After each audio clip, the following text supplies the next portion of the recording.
Gwen's point of view. Parang panaginip lang ang lahat. Parang kailan lang din noong pumayag ako na maging asawa ni Don Lorenzo. Kapalit ng malaking halaga na sasalba sa buhay ni inay. Bagaman puno ako ng agam-agam, ay hindi kailanman sumagi sa isip kong umatras sa kasalang magaganap.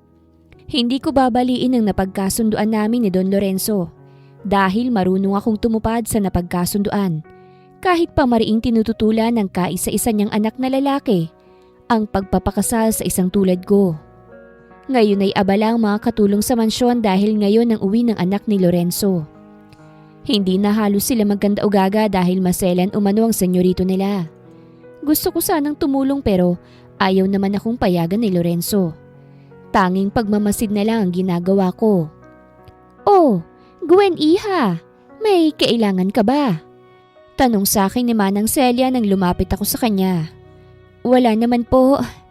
Tipid akong ngumiti sa kanya at akma na sana nga alis nang maalala ang dahilan kung bakit ako pumunta sa kusina. Manang, yung anak po ba ni Lorenzo ano pong ugaling meron siya?" Sa wakas ay naitanong ko. Napahinto naman si Manang sa paggagayat at animoy nag-isip at binalikan ng nakaraan. Mabait na bata yang si senyorito. Alam ko yun dahil ako ang yaya niya noong bata pa lamang siya. Ngunit nang magbinata ito at mamaalam ang kanyang ina, naging tahimik at seryoso na. Ngunit wag kang mag-alala iha. Nasisiguro ko naman na magkakasundo kayo ni senyorito. Basta't magpakatotoo ka lamang sa kanya. Nakangiting paliwanag sa akin ni Manang. Gusto ko pa sanang usisain si Manang pero hindi ko na itinuloy dahil papalapit na ngayon sa gawin namin si Lorenzo. Matamis akong ngumiti sa kanya nang magtagpo ang aming mga mata.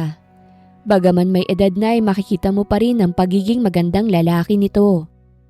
Hindi na ako magtataka kung maging ang kaisa-isa niyang anak ay simpatiko ring kagaya niya. "Pwede ko ba kayong maistorbo?" May ngiti sa labing tanong nito sa amin. Tumango na lamang si Manang habang ako naman ay lumapit na sa kanya. "O bakit? May kailangan ka ba?" Mahinhing tanong ko sa kanya. Sabay kaming naglakad patungong living room. Gusto ko sanang samahan mo kung sumundo sa anak ko ngayon. Yun ay kung ayos lang naman sa'yo. Pero kung ayaw mo, ayos lang naman sa akin." Mahinahon niyang sabi. "Sige, ayos lang. Ngayon na ba tayo aalis?" Tanong ko sa kanya.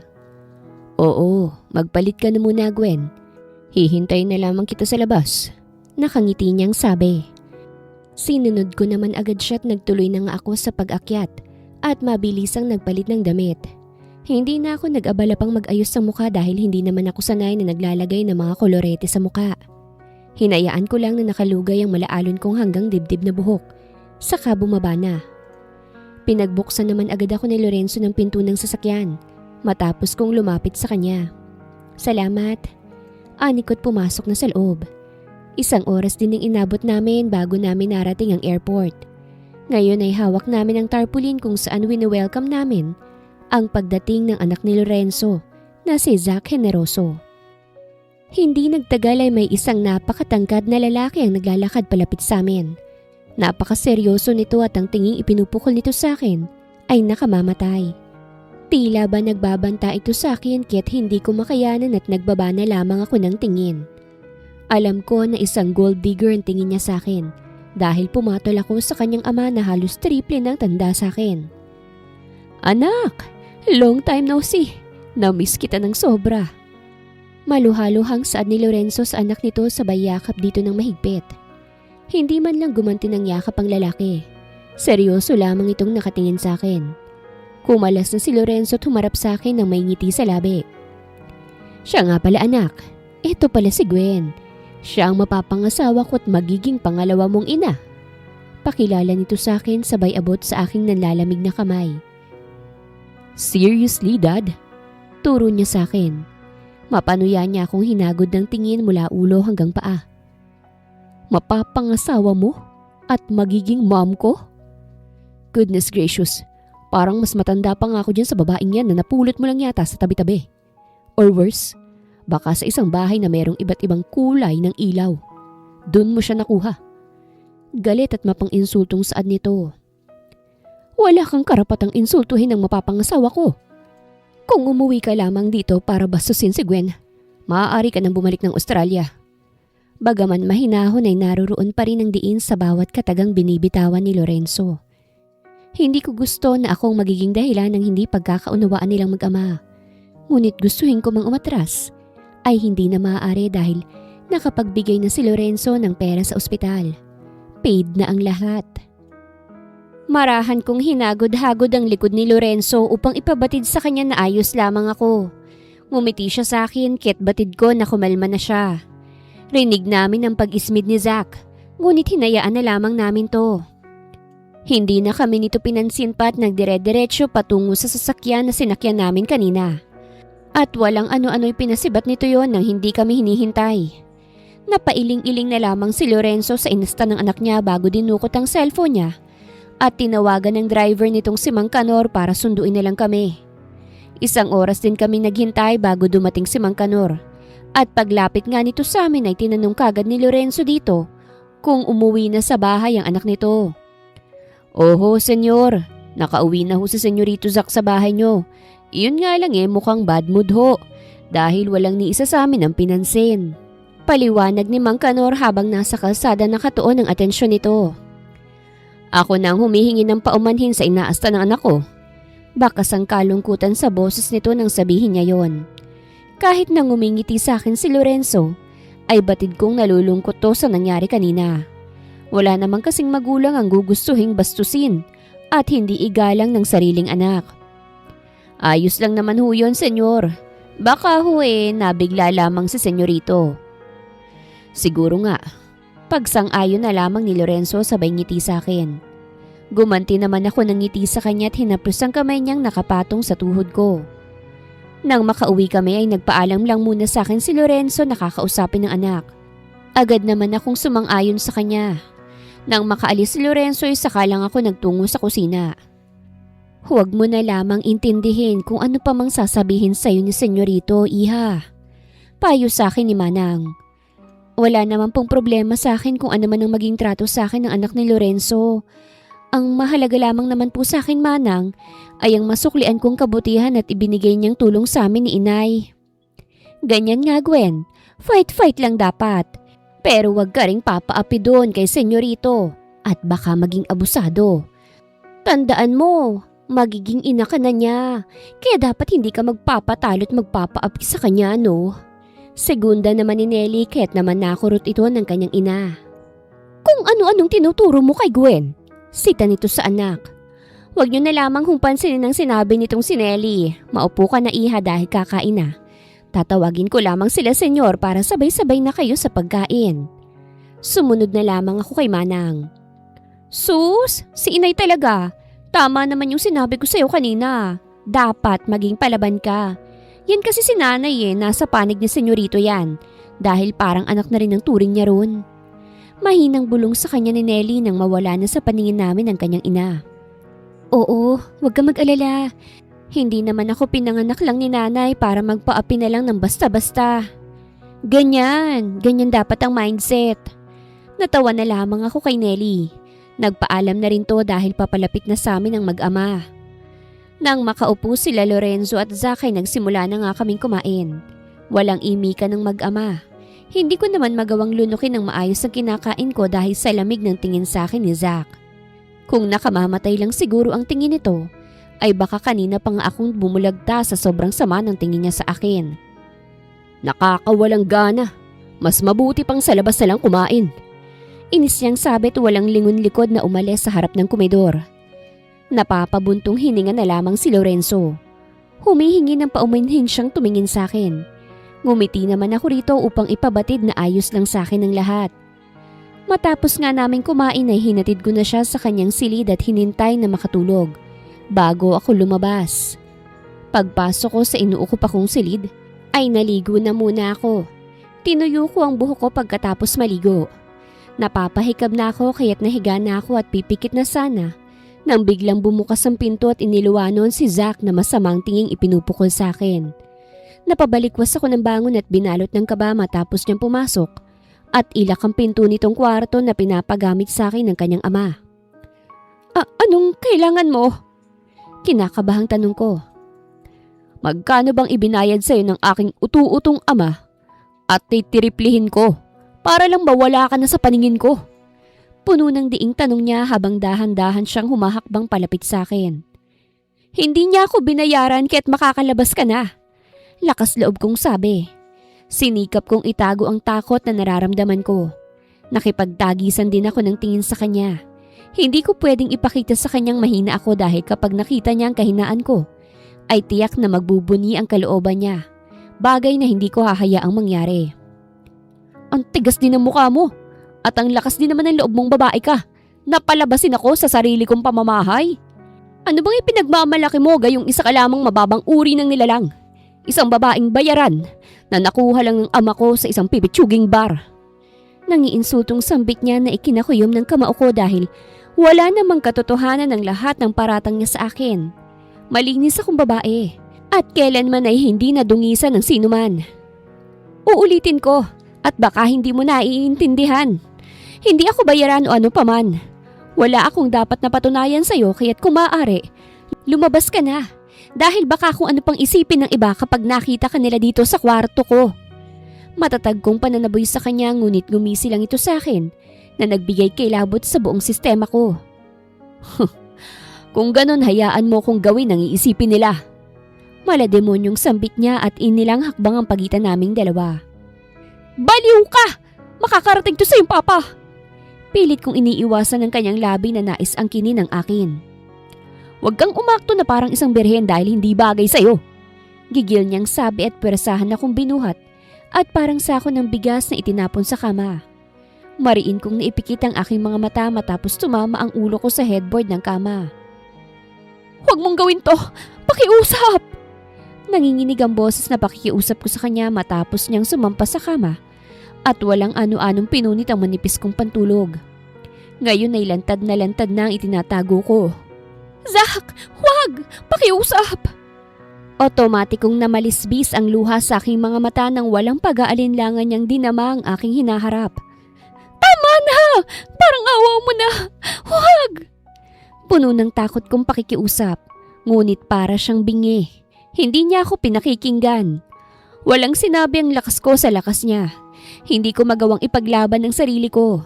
Hindi ko siya magawang paalisin sa ibabaw ko. Inalis niya ang kanyang saplot at itinapon yun sa kung saan. Ang kanyang sinturon ay ginawa niyang tali. Itinali niyang dalawa kong kamay. Tanging pag-iyak na lamang ang talagang nagagawa ko sa mga sandaling to. Dahil ang silid na ginagamit ko ay isa sa mga soundproof room. Diyos ko, huwag niyo pong hahayaan ang lalaking to na magtagumpay sa kung anumang binabalak niya sa akin. Huwag kang magmalinis dahil hindi ka ganun. Isa kang maruming babae. Puno ng puot niyang sambit at akma niyang papasukin ang iniingatan kong dangal nang bigla siyang huminto at puno ng pagtatakang tinitigan ako. Birhen ka? Kunot noon niyang tanong. Ang sabi ko, hindi ako bayaran. Humihikbi kong sabi. Buong akala ko'y magbabagong isip niya ngunit hindi dahil itinuloy niya ang masamang balak sa akin. Tanging hikbi ko at halinghing niya na may kasamang malulutong na pagmumurang maririnig sa apat na sulok ng aking silid. Hayop ka, Zach! Binaboy mo ko! Kinasusuklaman kita! Hagulgul kong asik sa kanya matapos niyang pagsawaan ng pobre kong katawan. Ngayon ay natitiyak ko na hindi matutuloy ang pesteng kasal niyo ng daddy ko. Kahit pa napatunayan mo na birhen ka, hindi pa rin nun mababago ang masamang pagtingin ko sa'yo. Kung ayaw mong maulit pa ito, bitbitin mo ang lahat ng gamit mo at umalis ka sa buhay ng aking ama. Hindi mo ako gugustuhin maging kaaway, Carissa. Malamig niyang banta at iniwan na ako matapos niyang isuot ang pinulot niyang damit. Sa paglabas niya, nanlulumo kong niyakap ang aking sarili. Hinayaan ko ang aking masaganang luha na bumuhos. Walang iya ka. Hindi kita kailanmang mapapatawad. Hayop kang demonyo ka. Puno ng galit kong sambit habang humihikbi. Masakit man ang buong kong katawan. Partikular ang pribado kong parte ay bumangon pa rin ako at kumuha ng malinis na papel at panulat. At doon ay inamin ko kay Lorenzo ang kababuyang ginawa sa akin ng kanyang uniko iho. Sa sulat, Nagpapasalamat ako sa tulong at kabutihang ibinigay niya sa amin ni inay. Sa sulat na rin ako nagpaalam sa kanya. Matapos kong magawa ang liham ng pagpapaalam, ay nagtungo ako sa banyo at doon ay puno ng diin kong kinuskos ang nilapastangan kong katawan. Mugto ang aking mga mata nang lumabas ako ng aking silid. Bit-bit ang isang maleta kung saan nakalagay ang mga luma kong damit. Hindi ko kinuha o dinala ang mga damit na binili para sa akin ni Lorenzo dahil magbibigay lamang sila sa akin ng alaala. Gusto ko na sa pag-alis ko rito ay aalisin ko sa isipan ko ang mapait na nangyari. Maingat akong pumasok sa kwarto ni Lorenzo at doon ay tahimik akong umiyak habang pinagmamasdan siya. Gusto pa sana kitang alagaan ngunit hindi ko nakakayanin pang maranasan ang hindi katanggap-tanggap na ginawa sa akin ng iyong anak. Salamat sa lahat-lahat, Senyor Lorenzo. Hanggang dito na lamang ako. Ipinatong ko sa ibabaw ng mesa ang sulat na ginawa ko at saka ko nilisan ang kanyang silid. Sa paglabas ko sa malaking bahay ay tumulo ang huling patak ng aking luha. Saglit ko itong sinulyapan bago humakbang palayo. Sa ngayon ay ako muna ang aalis. Hindi ko maisasama si inay dahil nasa ICU pa siya. Babalikan ko na lamang si inay kapag kaya ko na. Dinukot ko ang cellphone ko sa aking bulsa at dinayal ang numero ni Luan. Wala akong ibang maisip na lalapitan kung hindi ang kaibigan ko na naunang huminto sa pag-aaral dahil wala na ritong sumusuporta. Na maalam na rin kasi sa mundo ang ina nito. Doon na lamang ni Luan sa probinsya nila na pagpasyahang humanap ng trabaho. Dahil ang rason niya sa akin, mas magaan ang buhay doon. Dahil ang mga pang-ulam ay makukuha lamang sa bakuran. Oh, Gwen! Napatawag ka! Kumusta ka na? Matagal-tagal na rin mula nang huli nating usap Masigla niyang bungad sa akin matapos sagutin ang tawag ko. Luan, kailangan ko kasi ng matitirhan kahit pansamantala lang. Maraming nangyari Malungkot kong sabi. Dumito ka na lang sa probinsya, tsaka na natin pag-usapan kung anumang mabigat na problemang dinadala mo. Hihintayin kita ha? Alam mo naman yung address namin dito Anyang ikinangiti ko ng bahagya dahil sa wakas ay makakalayo na ako sa lugar na ito. Salamat Luan, pasensya ka na Sa tuwing may problema ako, ikaw lang ang malalapitan ko. Ano ka ba? Okay lang. Tsaka mag-ibigan tayo. At ang magkaibigan, nagtutulungan. Hihintayin kita Papaalam na rin ako kasi lobat na yung cellphone ko. Mag-iingat ka sa biyahe. Oo, salamat ulit. Sambit ko't ibinaba na ang linya. Buti na lang at hindi ko ginalaw ang perang naipon ko dahil kung hindi wala akong pamasahe patungong probinsya. Nang marating kong terminal ng bus, ay taimtim akong nagdasal. Diyos ko, kayo na po munang bahala sa aking inay. Alam ko na hindi siya pababayaan ni Senyor Lorenzo, ngunit sana'y tingnan niyo pa rin po siya para sa akin. Gabayan niyo po ako, Ama. Ipinikit ko ang aking mga mata nang umandar na ang bus. Meron namang mga nagbebenta ng pagkain sa loob, kaya't naibsan kahit na papaano ang gutom ko. Madaling araw na rin nang huminto ang bus. Bumaba na ako at naghanap ng tricycle na maghahatid sa akin sa bahay nila Luan. Gwen! Nakangiting si Luan nang bumungad sa akin nang buksan niya ang pinto na 3 beses kong kinatok. Malungkot akong ngumiti sa kanya. Hindi ko magawang ngumiti nang may ningning sa mga mata dahil para ko lang niloloko ang sarili ko kapag ginawa ko yon. Ayokong magpanggap na okay lang ako kahit na hindi naman talaga. Anong nangyari? Bakit marami kang marka dyan sa leeg mo? Puno ng pag-aalalang tanong niya sa akin nang paunlakan niya ako sa loob. Ginahasa ako ng anak ni Lorenzo para lamang mapatunayan niya na tama siya sa iniisip sa akin. Hindi siya naawa sa akin. Ginawa niya ito para layuan ko ang kanyang ama. Hindi ko siya mapapatawad. Kamumuhian ko siya hanggat buhay ako. Tumulo ang luha sa aking mga mata. Nahahabag naman akong niyakap ni Luan at nakikisimpat siya sa nangyari sa akin. Lumipas ang ilang araw hanggang sa makatanggap ako ng balita na hindi ko inaasahan. Si Zach ay kusang isinuko ang sarili sa mga kapulisan. Inamin niya ang lahat ng ginawa niya sa akin. Mas nagimbal ako sa nalamang balita na ang lalaking tumulong sa amin ni inay ay wala na dahil inatake ito sa puso. Nanghihina akong napahawak sa pasamano. Kasalanan ko yun. Alam ko na ako ang siyang may kasalanan ng lahat. Dapat ay inilihim ko na lamang. Dapat, hindi ko na lamang inamin. Baka kung sakaling inilihim ko ay hindi ito nangyari. Senyor Lorenzo, patawarin niyo ho ako. Nang dahil sa akin ay napadali ang buhay niyo. Patawad po. Humihikbing paghingi ko ng tawad sa kabaong niya. Agad-agad akong bumiyahe pabalik ng Maynila upang makita siya kahit sa huling pagkakataon man lang. Gwen, nakuyom kong kamao ko nang marinig ang boses ng lalaking kinasusuklaman ko. Dahan-dahan akong lumingon sa kanya at buong lakas siyang sinampal. Kung hindi ka sana naging makasarili, hindi ito mangyayari. Hindi ka tao. Demonyo ka. Puno ng galit na singhal ko sa kanya. Pinagpapalo ko siya sa dibdib at hinayaan niya lang ako. Walang hiya ka! Kasalanan mo itong lahat! Kasalanan mo! Hagulgul kong sisi sa kanya. Hinuli niyang kamay ko at mahigpit akong niyakap. Ramdam ko ang luha niya na bumabasa sa aking balikat. Nagpadala ako sa galit. Hindi ko ihilingin na patawarin mo ko dahil hindi ka tanggap-tanggap ang ginawa ko sa'yo. Nilamon ako ng galit ko, Gwen. Tama ka. Kasalanan kong lahat. Kasalanan ko kaya sa akin nawala si Papa. Nagalit siya sa akin. Hinayaan kong bugbugin niya ako. Kulang pa nga yun eh. Kung maibabalik ko lang ang oras, hindi ko gagawin ang kasamaang ginawa ko sa'yo. Habang buhay ko itong pagbabayaran. Manatili ka sa mansyon dahil sa pagmamayari mo na ito. Sa'yo to ay pinamana ni Dad. Ang kumpanya pamahalaan mo. Hindi rin ako magtatagal. Saglit lang oras na ibinigay sa akin ng mga pulis.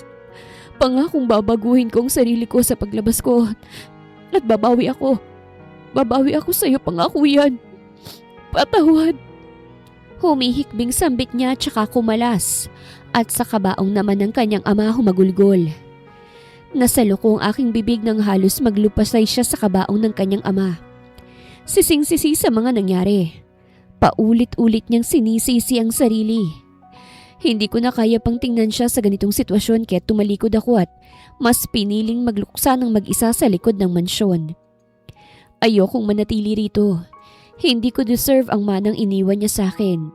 Kapag natapos ang libing, ay babalik ako sa probinsya at doon ay magsisimula ng panibagong buhay.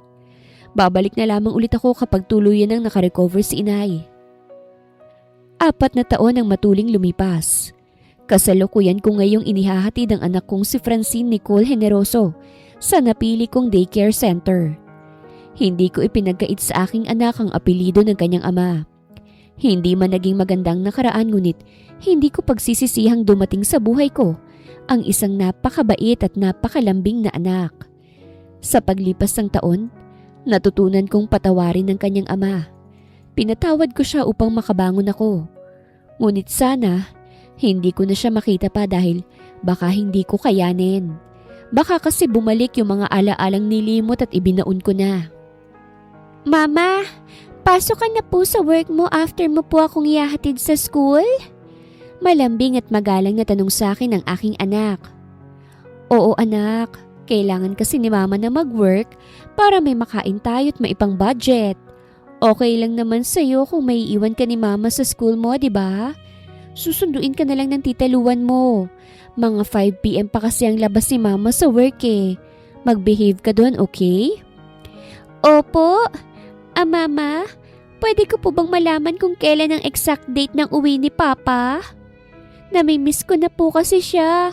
Ang tagal niyang mag-work sa ibang bansa. Gusto ko na po siyang i-love. Inosente nitong tanong sa akin. Saglit akong natigilan dahil hindi ko inaasahan na magtatanong siyang muli ng tungkol sa kanyang ama. Anak, hindi ko pa kasi alam. Basta't ang sabi sa akin ng papa mo ay kailangan niyang mag-work ng matagal sa ibang bansa para sa future mo. Sagot ko, hindi ko kasi kayang sabihin na wala na siyang ama. Ayokong patayin ng ama niya sa isipan niya. Bakit po hindi na lang siya dito mag-work katulad niyo po? Nagtataka pa ring tanong nito. Kasi anak, mas malaki ang sahod sa abroad kumpara dito sa atin. O sige na anak, nandito na tayo. Mag-behave po, okay? Hinagkan ko siya sa noo matapos naming pumasok sa loob. Yes po, I love you mama ko. Ingat ka po sa work mo. Malambing nitong sabi na nagpangiti sa akin.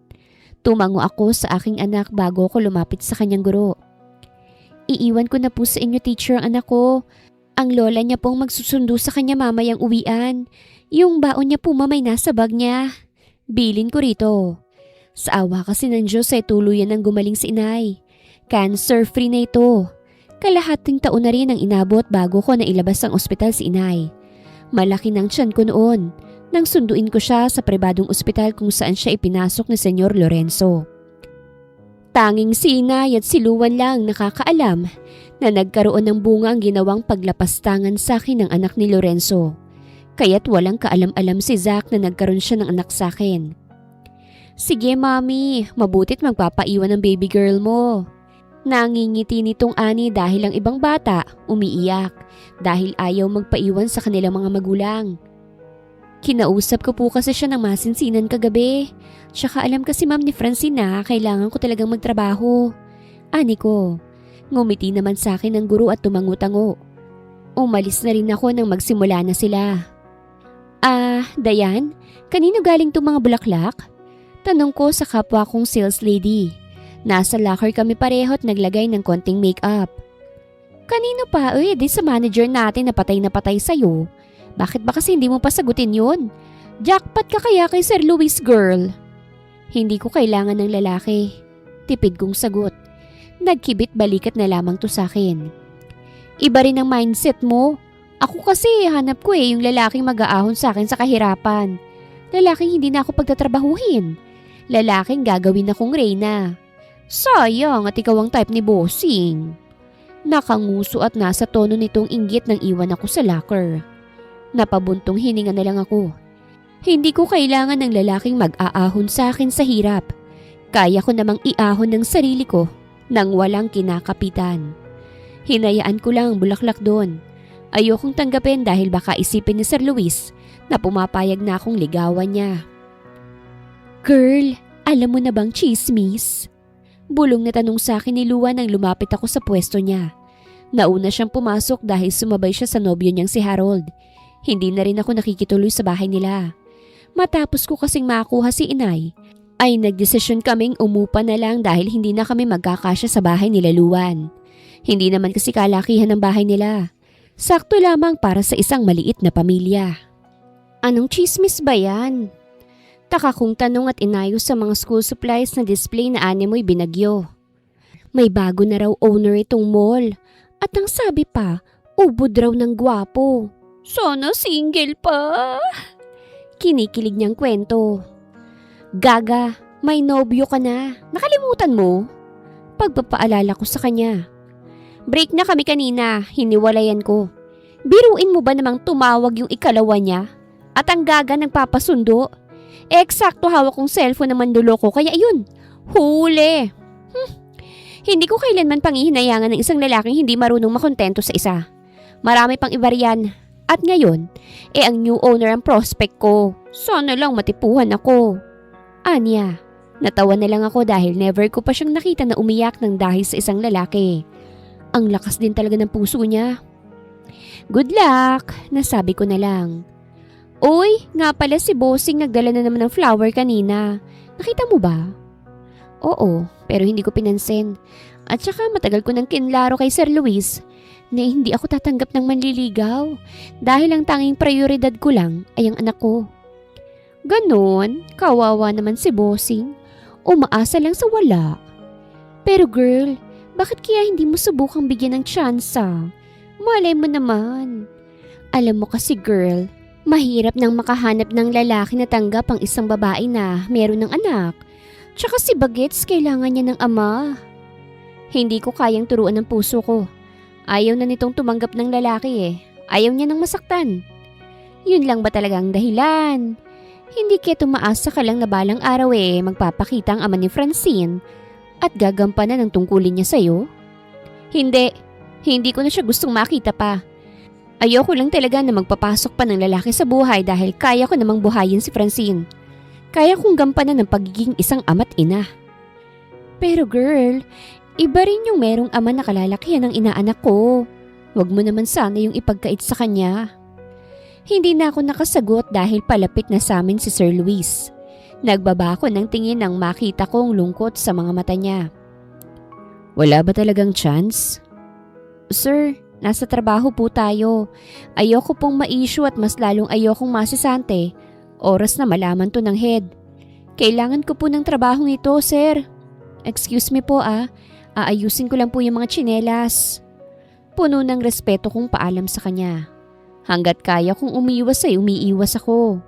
Alam ko na darating din ang araw na maibabaling niya ang pagtingin sa iba. Bumuga ako ng hangin matapos kong marinig ang bulong-bulungan ng ilang sales lady. Pinag-uusapan nila ako. Na kesyo pa hard to get daw ako. Samantalang wala naman akong maipagmamalaki dahil isa akong single mom. Siguro kung wala akong kontrol sa sarili, baka marami na rin akong kaaway. Bakit ba kasi may mga taong mahilig pa kailaman ng buhay ng iba, no? Why can't they just mind their own business? Nagkibit-balikat na lamang ako at inatupag na ang trabaho. Natapos ang maghapon, nangalay ang binti ko. Hindi pa kami maaaring umuwi dahil ngayon na umano namin makikilala ang new owner nitong mall na pinapasukan ko. Nagtipon-tipon kami sa first floor.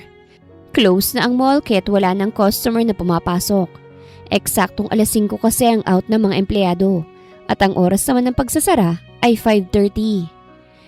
Tila ba binuhusan ako ng malamig na tubig matapos kong muling masilayan ng lalaking dahilan kung bakit ako merong isang anghel sa buhay. Si Zach ang new owner. Naglakad siya't saktong huminto sa tapat ko. Nakagat kong ibabang labi kasabay ng pagkuyong ng aking kamao. Pinatawad ko na siya ngunit hindi ko na siya gustong makita pa. Tila ba bumalik sa akin ang lahat. Gwen.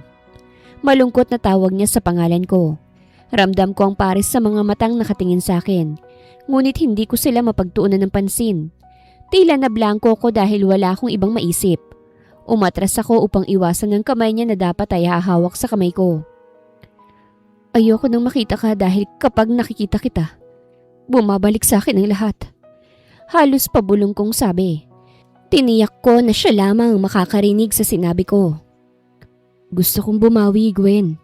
Pakiusap, hayaan mo ko. Pagsusumamo niya ngunit umiling ako. Rinig kong pagsinghap ng mga kasamahan ko. Alam ko na gulat at naguguluhan sila ngunit wala akong planong ipaliwanag sa kanilang lahat. Hindi ko obligasyon yun.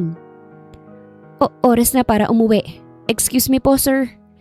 Nauutal kong paalam at tumalikod.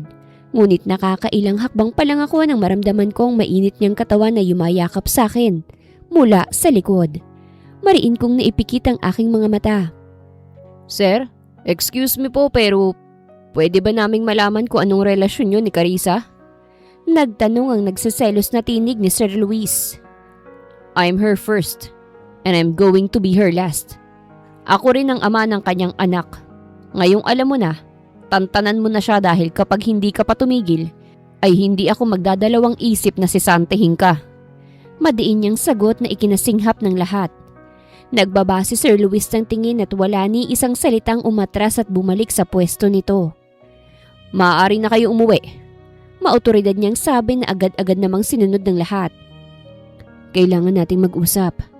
Bulong niya sa akin nang tuluyang makalabas ang lahat ng empleyado niya sa mall na kanya palang binili. Wala tayong dapat pag-usapan. Pakiusap lang, kailangan ko na umuwi. Gusto kong sumama. Gusto kong makita ang anak natin. Wala kang anak! Mariin kong tanggi. Gwen, please, don't do this to me. Gusto ko siya makita. Kahit na sa malayo lang basta't makita ko lang ang anak natin. Please, hayaan mo ko. Nangungulila ako eh. 5 taon nang nasayang sa akin. Pinagsisisihan ko ang lahat at napagbayaran ko na yun. Halos mabaliw ako sa bilangguan ngunit nang malaman kong nagdadalang tao kay nagkaroon ako ng pag-asa. Mas pinili kong ipagpatuloy ang buhay ko dahil merong isang munti ang naghihintay sa akin. Huwag mo naman siyang ipagkait sa akin, pakiusap oh. Nakikiusap ako sa iyo, Gwen. Hayaan mo akong makita siya. Emosyonal at puno ng pagsamong sambit niya. Nakagat kong ibabang labi dahil sa nadamang awa para sa kanya. Ano't kay lambot ng puso ko. Ano't naaawa ako sa taong gumahasa sa akin. Bakit ako nakakaramdam ng ganito? Pakiramdam na para bang gusto ko siyang bigyan ng tsansa sa anak namin. Hahayaan kita. Ngunit hindi ka maaaring magpakita sa kanya. Pinatay na kita sa isipan ng aking anak. Matatag kong sabi. Saglit siyang natahimik ngunit patuloy sa agos ang kanyang masaganang luha. Nagsinungaling ako dahil ito ang sa tingin ko'y tama. Magandang araw mga viewers! Ang kwentong ito ay hatid ng Love Series TV. Salamat sa pakikinig! Zack Generoso's point of view. Pigil ko ang aking sarili na humakbang palapit sa aking anak. Para kaming pinagbiyak na bunga.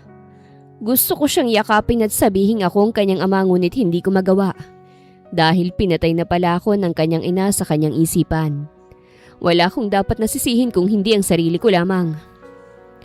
Anak, patawarin mo si Daddy. Marami akong pagkukulang. Gusto kong punan lahat ng pagkukulang ko.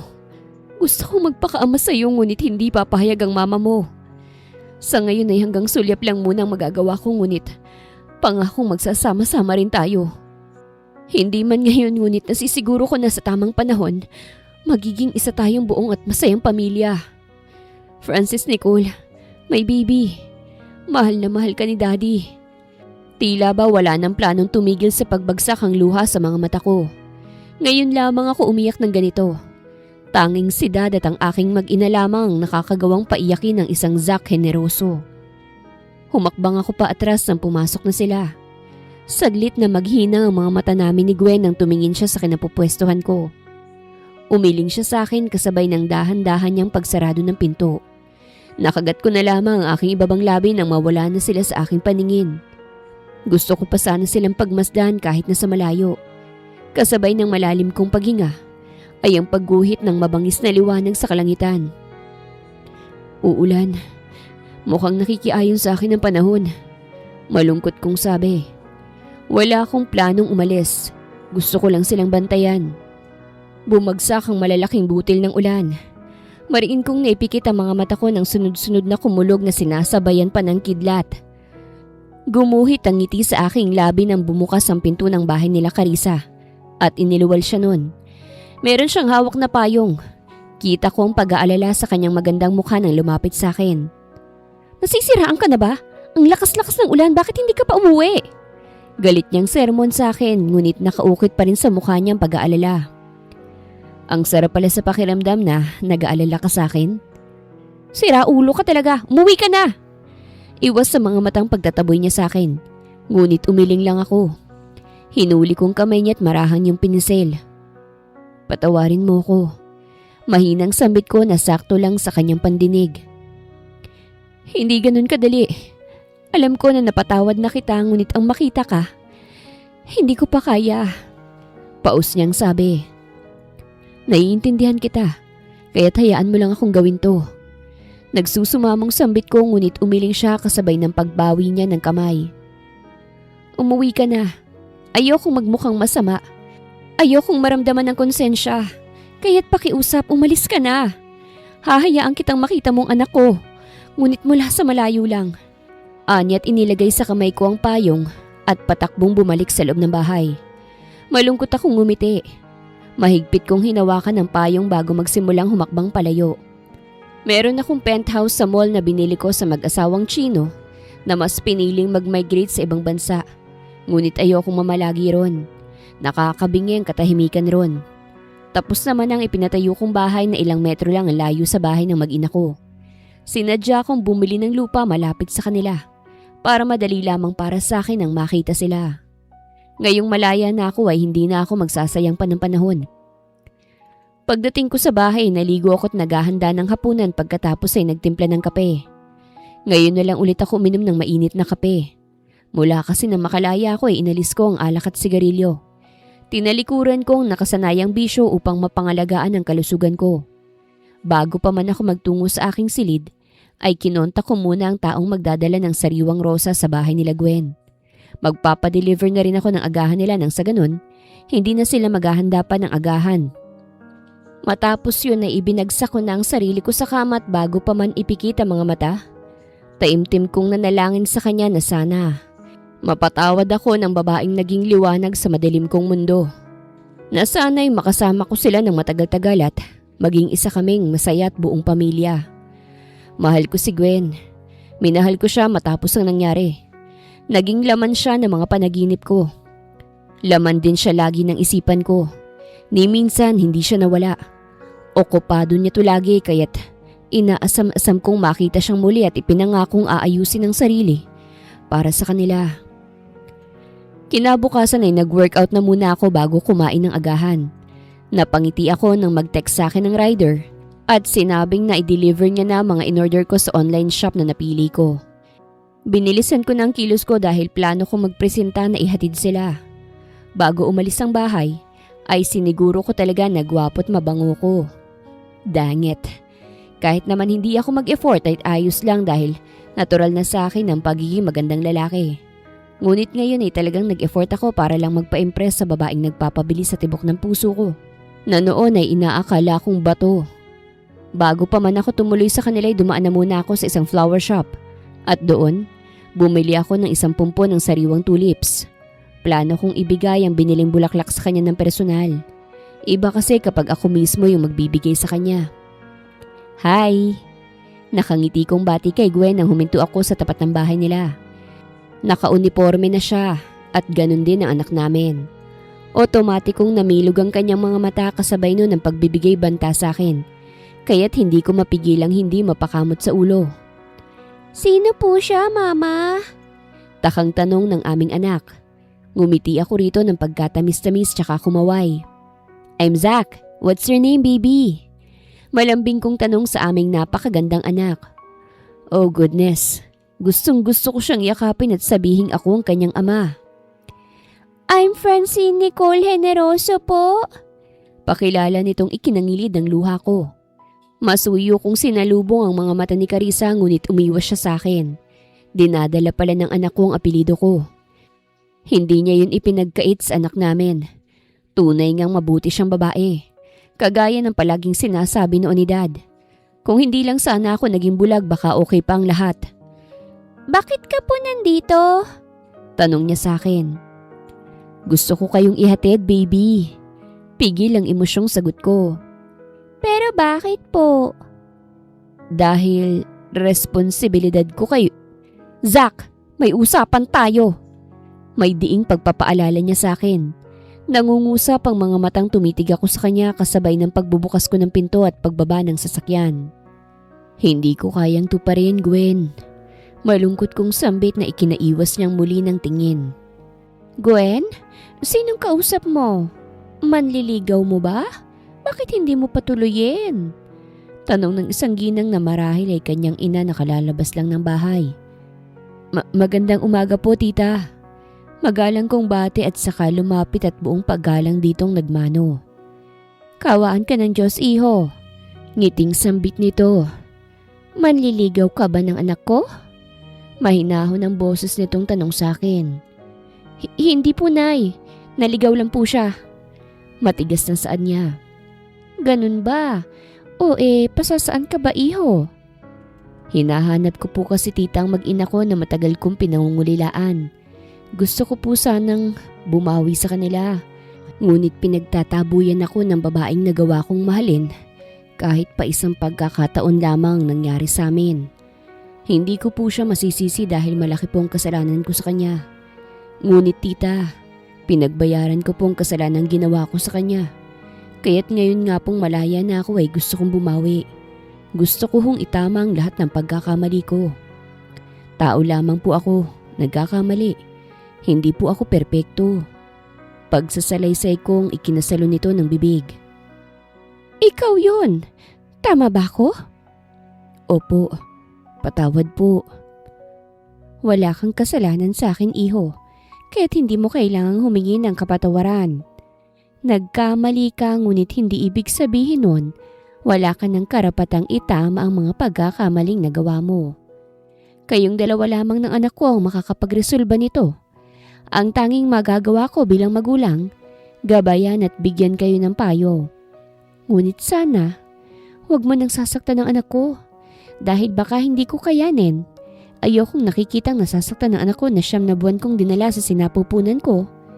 Ipangako mo. Mahina nitong sabi na sunod-sunod kong tinanguan. Pangako po. Sagot kong ikinangiti nito. Tinapik ako nito sa braso at inakay patungo sa aking mag-ina. Hindi ba't namimiss mo ng papa mo, apo? May ngiti sa labing tanong ni tita sa anak namin. Opo, miss na miss ko na po siya. Lahat ng classmates ko may papa. Ako lang pong wala. Alam ko po na bawal mainggit kasi bad po yun eh. Pero po kasi hindi ko po mapigilan. Gusto ko po kasi ng papa na makakasama ko. Papa na maghahatid sundo sa akin sa school. At papa na maglalove sa akin kapag may bad dreams ako. Puno ng lungkot na sagot ng aking anak na nagbigay kirot ng puso ko. Sa murang edad ng anak ko'y nararamdaman niyang lungkot dahil wala siyang ama. Malapit mo na siyang makasama, apo. Konting panahon na lang. Talaga po? Bakas ang excitement sa paninigurado nito sa kanyang lola. Oo, apo. Yehey! Sabi ni, pinakikinggan ako ni Lord. Napapalakpak nitong sabi. Hindi sa akin nakatakas ang magkahalong lungkot at sayang nakaukit ngayon sa magandang mukha ni Gwen. Kung pwede ko nga lang siyang i-comfort ay ginawa ko na. Umatras at kinuhang bulaklak na binili ko tsaka iyon iniabot sa kanya. Naku, magmumukha ng flower shop na ang bahay natin ito, anak. Nangingiting saan ni tita. Tanggapin mo na. Dagdag nito. Para saan ba yan? For you po, sa'yo ibinibigay mama eh.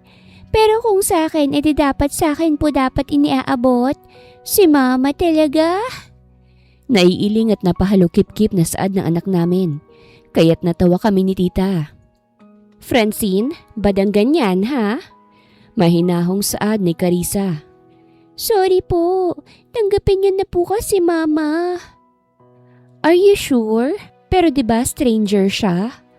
Alanganing paniniguro niya nang hindi man lang ako tinatapunan ng tingin. I don't think so po, mama. Nakilala po kasi siya ng heart ko. It's beating po. Hindi po yung parang natatakot. Saad pa ng anak namin na mariin niyang ikinapikit ng mata. Matamis akong ngumiti kay Gwen nang sa wakas. Tanggapin niya ang bulaklak. Muli akong bumaling sa anak namin. Ubod ng saya akong ngumiti dahil ang nararamdaman niya ay lokso ng dugo. Iyon ang nararamdaman ng anak namin sa akin. Minana niya ang high instinct at pagiging matalino sa akin. Nakaka-proud.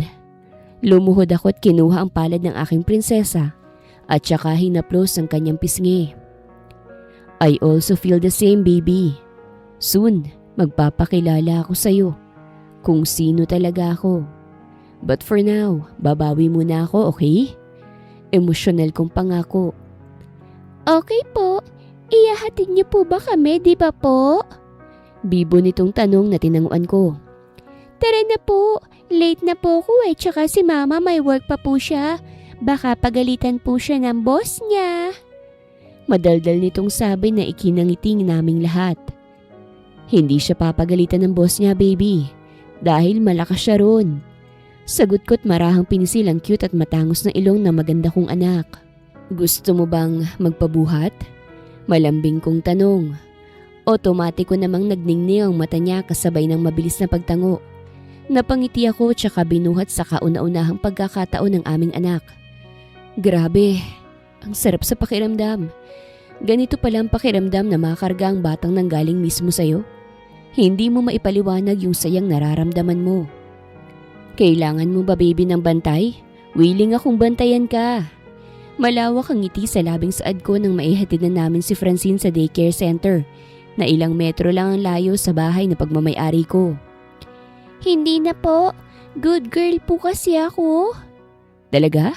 Hindi ka umiiyak nung first day? Hindi po kasi good girl ako. Wow, you're really a good girl. I'm proud of you. Why po? Parent and relatives lang po ang dapat na maging proud sa akin. I'm one of them. Huh? Nothing, baby. O sige na, pasok ka na at ihahatid ko na rin ang mama mo sa work niya. Don't worry, I'll take care of her. Ginulo ko ang buhok niya at masuyong umiti kay Gwen na malungkot ang ngiting nakaukit sa kanyang labi habang nakatingin sa amin. Tumingala muna siya at huminga ng malalim bago lumuhod at yumakap sa anak namin. Behave ka ulit dito, okay?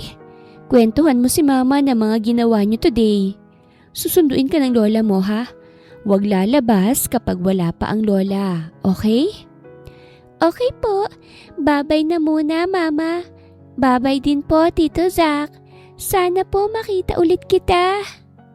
Palagi mo akong makikita at makakasama, baby. Dahil hinding-hindi na ako mawawala. Mahina akong sambit at sinundan sila ng tingin na pumasok na sila sa loob. Pasensya ka na, Gwen. Hinging paumanhin ko sa kanya nang makalabas na siya. Wala nang saysay ang paghingi mo ng pasensya dahil nakita ka na ng anak ko. Anak natin. Pagtatama ako na ikinabuga niya ng hangin. Tuparin mo na lang ang pangako mo sa kanya. Thank you. Kulang na lang ay magtatalon ako sa tuwa. Dahil sa wakas, pumayag na siya. Binuksan ko ang pinto ng kotse at inalalayan siyang pumasok. Gusto ko ng tahimik na buhay. Huwag mo akong tratuhin na parang VIP sa trabaho. Anya na nagpabasag sa katahimikan. Hindi ko maipapangako yan. Palagi mo na lang ba talagang susuwayin ang mga kondisyon ko? Again, I'm sorry. Pero nangako ako na babawi at gagawin ng lahat maging isang buo't masayang pamilya lang tayo. Hindi magiging madali. Alam ko, ngunit hindi ako susuko. Matatag kong sabi na ikinatahimik niya. Hindi na siya muli pang nagbukas ng usapan o kahit na ano paman hanggang sa marating namin ang Your Choice Mall. Napabuga na lang ako ng hangin matapos kong maupo sa swivel chair. Can I come in? Tanong ni Sila na dumungaw sa nakausling pinto ng opisina ko. Si Sila ng kaisa-isang kaibigang nanatili at hindi kailanman tumalikod sa akin. Siya rin ang naging mata ko noong nasa kulungan at siya rin ang nag-alok sa akin. Nabilhin ko ang mall na ito kung saan nga nagtatrabaho si Gwen. Habang ang kumpanya naman ay sa kanya ko muna ipinamamahala. Sinenyasan ko siyang pumasok at inalok sa kanyang bakanteng upuan. May kailangan ka? Tanong ko rito. Wala naman, naangamusta lang. Ano na bang balita? Nakilala ka na ba ng anak nyo? Napatawad ka na ba? Sunod-sunod niyang tanong tsaka kinagatan ng hawak na mansanas. Nasa proseso pa lang. Tsaka ako nilang sasabihin kapag naging okay na. But one thing is for sure. Makakasama kong mag-ina ko nang walang magiging asungot. What do you mean? Yung tukmul kasing suitor ni Gwen, inilipat ko sa ibang branch. Alam mo namang patas ako kaya't imbis na tanggalin, nilagay ko na lang sa malayo. Pasiguro, iba ka rin eh no? Hindi pa man sa'yo binabakuran mo na. Ayoko lang maagawan ng kayamanan. Wow! Sana all may tinetreasure. Kung naiinggit ka, o edi maghanap ka rin ng ituturing mong kayamanan. Nah, ayoko. Mas gusto kong buhay single, walang problema. Okay na ako na tikim-tikim lang. Sira ulo ka. Pag ikaw nagkasakit, ililibing kita. Mawawalan ka ng alalay niyan kapag nilibing mo ko. Kidding aside, pakipirmahan mo na nga to, chairman. Kailangan ko na kasi yan. Iniabot nito sa akin ng ilang piraso ng papel na agad ko namang pinirmahan. Bueno, mauna na ako ha. Tawagan mo na lang ako kapag kailangan mo na ng best man. Tumayo na si Silan at nakipagkamay sa akin. Ingat ka. Yes, babe. Nangaasar niyang sabi kaya't ang hawak kong ballpen ay ibinato ko sa kanya. Hindi siya naging alerto kaya't tumama ang dulo ng ballpen sa kanyang noo. Aray naman, hindi ka naman mabiro oh. Sapo ang noong reklamo niya. Lumayas ka na nga. Oo na, pangit mong kabanding. Kakamot-kamot ulong sambit niya't lumabas na. Sinipat ko ang oras sa suot na relos. Malapit nang mag-lunch kaya't tumayo na ako't kinuha ang cellphone tsaka ang susi ng sasakyan. Aayain kong mananghalian sa labas si Gwen. Sana lang pumayag siya. Have you seen her? Tanong ko sa sales lady na ang nakasulat sa nameplate ay Luan Pua. Si Gwen po bang tinutukoy niyo, sir? Tanong nitong maagap kong tinanguan. Nagmamadali pong umalis eh. Isinugod kasi sa ospital sila Aling Maria at ang inaanak ko dahil nasagasa... Hindi ko na hinintay pa ang iba niyang sasabihin dahil tumakbo kong palabas. Halos paliparin ko ng sasakyan makarating lang sa pinakamalapit na ospital. What happened? Where's the daughter? Si Tita Maria. Humahangos kong tanong sa kanya nang makita ko siyang umiiyak sa labas ng OR. Sino po sa inyong may AB plus na dugo? Kailangan ng batang masalinin ng dugo eh. Marami na hong nawala sa kanya. Tanong ng isang nurse na lumabas ng emergency room. I'm AB plus. Mabilis kong tugon. Iginiya ako nito sa isang silid at doon ay kinuhanan ng isang bag na dugo. Hindi ko kakayanin kung sakaling merong mangyaring masama sa anak natin. Hindi ko mapapatawad ang sarili ko. Nangihinat puno ng pag-aalalang hagulgol niya. Pakiramdam ko napakapabaya kong ina't anak. Dagdag niya. Niyakap ko siya't inalo-alo. Shh! Everything will be okay. Wala kang kasalanan, Kit. Huwag mong sisihin ang sarili mo. Aksidente ang nangyari. Kung kinakailangang ubusin kong lahat ng pera ko'y gagawin ko, gumaling lang si tita at ang anak natin. Pangako ko't hinagod-hagod siya sa likod. Maging ako'y binabalot ng takot ngunit kailangan kong maging matatag. Dahil wala siyang ibang sasandalan kung hindi ako. Inaya ko siyang maupot ilang oras ang naghintay sa magiging resulta. Walang patid ang pagdarasal namin na sana maging matagumpay ang operasyon. Tila binunutan kami ng tinik sa dibdib matapos sabihin ng doktor na successful ang operasyon. Nagpasalamat muna ako sa mahusay na doktor bago ko tawagan ng otoridad. Kailangang managot ang dapat na managot sa nangyaring to sa anak ko at sa lola ng anak ko. Sisiguraduhin kong mabubulok sila sa bilangguan. Here, uminom ka na muna ng tubig. Alok ko sa kanya sa biniling bottled water. Tinanggap niya naman to agad at saka ininom. Salamat. Anya. Tumayot nang inilabas na nilang walang malay naming si Francine. Ililipat na nila to sa ICU. Pinipigilan naman kaming wag sumunod ngunit mapilit kami. Naunang pumasok ng ICU si Carissa habang ako naman humingi ng update sa mga pulis. Isinuko ng van driver ang sarili dito sa presinto mismo. Matapos niyong magbigay ng 5 milyong pabuya sa kung sino man ang makakapagturo sa kinaroroonan nito. Inamin nito sa amin na nakainom siya, kaya hindi napansin na maglola na tumatawid sana ng kalsada. Kasalukuyan na po siya ngayong nasa piitan, Mr. Generoso. Imporma nito sa akin. Mabuti kung ganun. Siguraduhin niyong mabubulok ang hayop na yan dyan, dahil kung hindi malalagot kayong lahat sa akin. Yun lang, at ibinaba ko na ang linya. Kamusta ang anak natin? Masuyo kong tanong kay Carissa matapos itong lumabas ng ICU. Hindi ko masasabing maayos dahil wala pa siyang malay eh. Ang sakit makita siya sa ganong kalagayan. Para bang pinipiga ang puso ko. Hilamang luha niyang sambit. Kinuha kong kamay niya at marahan yung pinisil. Magiging maayos din ang lahat. Makikita rin natin ang matamis na ngiti ng ating anak. Hindi siya pababayaan ng Diyos. Saad ko at niyakap ng may pagsuyo. Hinayaan ko siyang umiyak sa bisig ko. Maging ako'y nalulungkot. Kung pwede lang na ako na lang nasa kalagayan ng anak namin ay ginawa ko na. Lumipas ang halos 1 buwan. Nailabas na namin sa ospital sila Tita Maria at ang anak namin. Laking pasasalamat namin sa Diyos dahil sa wakas, dininig niya ang mga dalangin namin. Kung maaari sana, Gwen, huwag ka na munang magtrabaho. Ako nang bahala sa lahat ng pangangailangan niyo. Dito ka na lang at alagaan mo ng anak natin.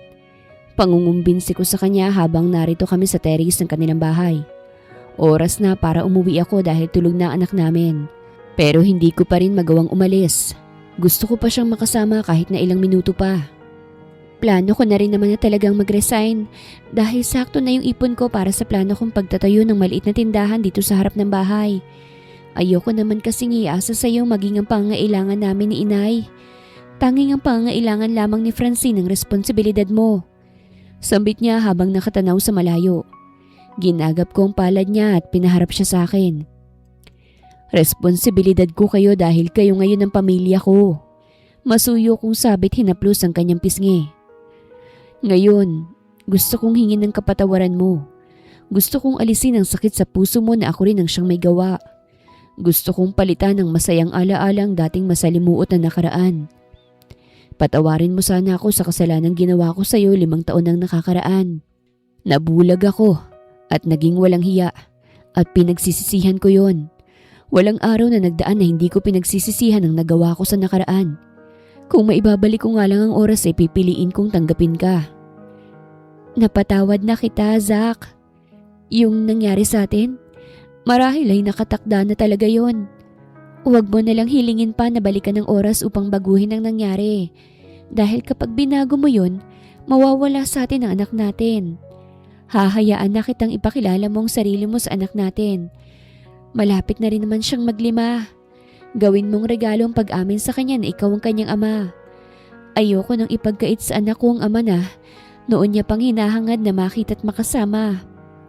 Ngayon na ang tamang oras. Huwag mo sanang sayangin ang second chance at kapatawaran na ibinigay ko sa'yo. Hinding-hindi. Pangako. Goodness, Gwen, thank you so much. Sa sobrang saya ko ay nayakap ko siya ng mahigpit. Tinapik-tapik niya ang likod ko at bahagyang kumalas sa akin. O sige na, umuwi ka na nang makapagpahinga ka na rin. Bukas natin pag-usapan ang selebrasyon para sa anak natin. Hindi naman magiging magarbo. Simpleng selebrasyon lang. Yung tayo-tayo lang. Kami na lang ni nanay ang maghahanda para sa paboritong pagkain ng anak natin. Mag-grocery tayong 3 bukas. Sobrang saya ko. Hindi ko alam kung makakatulog ako nito ng maayos. Bukas maaga akong pupunta rito Lalabas tayong 3. Magpapasalamat tayo sa Diyos bago tayo mamili ng lahat ng kakailanganin para sa kaarawan ng anak natin. Puno ng sayang sambit ko na tinanguan niya. Muli ko siyang niyakap. Gustong gusto ko siyang hagkan ngunit pinigilan kong sarili ko. Imbis na halik, ay hinaplos ko na lamang ang pisngi niya at hinagkan siya sa gilid ng kanyang ulo. Good night, matulog ka ng mahimbing. Ani ko nang tinanguan niyang muli. Biglang nagkulay rosa sa magkabilaan niyang pisngi. Gusto kong isipin na kinikilig siya ngunit ayokong mag-assume ng maaga. Ingat ka, ani to. I will. Good night ulit. Bye. Good night din. O sige na. Marahan niya akong tinulak kaya't natawa ko ng bahagya. Dito na lang ako sa labas matutulog. Parang kahit papano kasama pa rin kayo. Hirit ko. Baka sakaling makalusot. Para kasing ayoko nang umalis. Sira ka. Papapakin ka rito ng lamok. At saka walang ka between-between Tiyak kong bubuhos ang ulan mamaya. Sige na, umuwi ka na. Sasabihin ko sa anak natin na pupunta ka ulit dito bukas. Kumaway na siya at pumasok sa loob ng bahay. Habang ako naman, kakamot-kamot ulong humakbang patungo sa nakaparada kong sasakyan. Saktong pag-uwi ko ay siyang pagbuhos ng malakas na ulan. Tama nga siya. Napangiti na lang ako ng ibagsak kong katawan sa malambot kong kama. Ni hindi mawalang masayang ngiti sa labi ko. Excited ako sa nalalapit na kaarawan ng anak namin dahil doon ko na masasabi kung sino talaga ako. Ano kayang magiging reaksyon ng anak namin? Tiyak na matutuwa siya. Sana lang hindi siya sa akin magtampo at sana maintindihan niya kung bakit hindi kaagad ako nagpakilala sa kanya. Sa kakamuni-muni ay napahikab ako at hindi na malayang unti-unti nang nilamon ng antok. Gwen's point of view. Ang lawak ng ngiti natin sa labi ngayon, anak . Mukhang yung ama ng apo ko ang dahilan. Ani inay nang tumabi ako sa kanila ng anak namin ni Zach. Napapagitnaan namin ni inay si Francine. Tulog mantika ang anak namin kahit pa mag-usap kami ni inay ay hindi ito basta-bastang nagigising. Ang sarap lang po pala sa pakiramdam, nay. Nasawa kasi nawala na yung kirot na dulot sa akin ng kahapon. Matapat kong sambit. Mahal mo na, tama ba ako? Po? Gulat kong sambit. Hindi ko inaasahan ang magiging tanong sa akin ni inay. Nanay mo ko. At alam ko kung anong mga nangyayari sa'yo. Maging ang kung ano man ang nararamdaman mo para sa ama ng apo ko. Nanggaling ka sa akin, kaya't hindi mo ko malilihiman. Minahal mo na siya dahil kamahal-mahal naman siya, di ba? Nakabawi siya sa inyong mag-ina. Inuubos niya na halos ang buong oras sa inyo. At palagi ka pang binibigyan ng iba't ibang klase ng mga sariwang rosas. Lahat ng pangangailangan ng anak niyo na ibibigay niya na. Ni minsan, magmula nang dumating siya, hindi na siya nawala. Babae rin naman ako, anak. Napagdaanan ko nang napagdadaanan mo. Kaya't kahit pa itanggi mo, alam ko na minamahal mo na ang lalaking kinasusuklaman mo noon. Nakatitig lamang sa akin si inay habang sinasabi yon. Napangiti ako dahil tama nga siya. Nagawa kong mahalin ang lalaking isinumpa at kinasusuklaman ko noon. Sinong habang mag-aakala? Iba rin talagang maglaro ang tadhana. Hindi ko naman po inay itinatanggi. Matapat at may ngiti sa labing sagot ko. Sabi ko na nga ba eh. Gusto ko lang anak sabihin na kung ano man ang magiging desisyon mo isusuportahan ko. Masaya ko anak na mas pinili mong patawarin ang taong nabulag lamang ng galit. Huwag niyo na sanang patagalin pa. At nang masundan na itong apo ko, matagal na rin itong gustong magkaroon ng kapatid eh. Naaalala mo nung ipinakisuyo ni Soledad sa atin ng 5 buwang gulang niyang anak? Ang sabi ng apo ko gusto niya rin daw ng baby. Nakakatawa pa nga kasi itong si Soledad. Ang sabi sa Shopee na bibili ang sanggol. Kaya't nagpa-order sa iyo ang apo ko. Hindi naman po siya nanliligaw, Nay. Giit ko. Aba hindi pa ba panliligaw sa iyo ang halos araw-araw niyang pagbibigay ng bulaklak sa iyo? Wala naman po siyang sinasabi na manliligaw na siya. Giit ko pa. Palagi bagang sinasabi na mahal ka. Action at effort ang klase ng panliligaw niya sa'yo anak. Ay naku. Naiiling na saad ni inay na ikinangiti ko. Matulog na lang po tayo nay dahil maaga pa po tayo bukas. Sambit ko na hindi naman tinanggihan ni inay. Bago pa man ako makatulog ay naging laman ng isip ko mga sinabi ni inay. Palibhasa'y ilag ako sa mga lalaki noong dalaga pa. Kaya't hindi ko alam ang mga ligaw-ligaw na iyan. Kinabukasan ay isang punpun muli ng bulaklak ang bumungad sa akin nang pagbuksan ko ng pinto si Zach. Hindi lamang bulaklak dahil meron ding chocolates at puting teddy bear na nagsasalita ng "Good morning, beautiful." Tinanggap kong bigay niya at inanyayahan siyang pumasok. Tito Zach! Patakbong lumapit si Francine kay Zach nang makita niya ito. Yumuko si Zach at binuhat ang anak namin. "Good morning! I also have a teddy bear for you. Pero hindi siya maliit katulad ng sa mama mo." "Really po? Big po ba?" Excited niyang tanong sa kanyang ama. "Yup, do you wanna see it?" Yes po! Yes po!" "Okay, tara. Kunin natin sa loob ng kotse ko ha. Wait lang muna mami ha. Kukunin lang namin yung big teddy bear ng little princess natin." Baling at paalam nito sa akin na tinanguan ko. Sinundan ko na lang sila ng tingin. Napapangiti na lang ako nang makita ang sobrang saya sa mukha ng anak namin matapos nitong makita at mahawakan ng teddy bear na mas malaki pa sa kanya. "Mama! Look ko! Super laki po ng teddy bear ko. Kaso kapag tinabi ko po itong teddy bear ko hindi na po tayo magkakasya sa bed." "Don't worry baby. Padating na yung pinasadya kong kama para sa inyo. Malaki yun at sure ni Tito Zach na kahit itabi mo pa yung teddy bear mo magkakasya pa rin kayo." "Wow! Talaga po? Super bait niyo naman po Tito Zach. Thank you so much po." "Anything for you baby."